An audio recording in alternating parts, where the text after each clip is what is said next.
Oblique, ঠিক আছে? তো যেহেতু left occipital anterior position most common, আমরা এটাই বলবো অবলিকলি যেটা। তাই অবলিকলি যেটা হচ্ছে অক্সিপিট হচ্ছে লেফট অক্সিপিটাল অ্যান্টেরিয়র পজিশনে, হেড থাকতেছে আমাদের এই অবলিক ডায়ামিটারে, মানে হচ্ছে কি রাইট অবলিক ডায়ামিটারে। তাহলে আমার শোল্ডার থাকতেছে লেফট অবলিক ডায়ামিটারে, ঠিক আছে? এখন হচ্ছে প্যারিং ডাউন হচ্ছে, পেশেন্টের মাসেলের কন্ট্রাকশন হচ্ছে, কন্ট্রাকশন হতে হতে এটি হচ্ছে বাচ্চার হেড ফ্লেকশনও হচ্ছে, ডিসেন্ট হচ্ছে।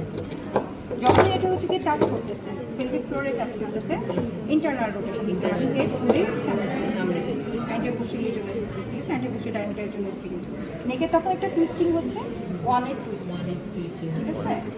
তো এই পজিশনে বাচ্চা ফার্দার ডিসেন্ট হতে হতে বাচ্চা ক্রাউনিং হতে হচ্ছে, ঠিক আছে? ক্রাউনিংয়ের সময় আমাদের ইম্পর্টেন্স হচ্ছে আমরা টিস্যুগুলো দিয়ে দিচ্ছি, ঠিক আছে? তারপর delivery of the head by extension, ঠিক আছে? হ্যাঁ, এক্সটেনশনের পরে হচ্ছে যে টুইস্টিংটা হয়ে আছে সেটা হচ্ছে আনটুইস্টিং। এই আনটুইস্টিং হচ্ছে এটাকে আমরা বলতেছি রেস্টিটিউশন। তারপরে আমাদের শোল্ডারটাও মুভ করতেছে, অ্যান্টিরিয়র পোস্টেরিয়র চলে আসতেছে, ঠিক আছে? তো এটাকে আমরা কি বলতেছি? এক্সটার্নাল। তারপরে আমাদের জাস্ট বেবি হচ্ছে ল্যাটারাল ফ্লেকশনের মাধ্যমে আমরা বেবি ডেলিভারি করতেছি।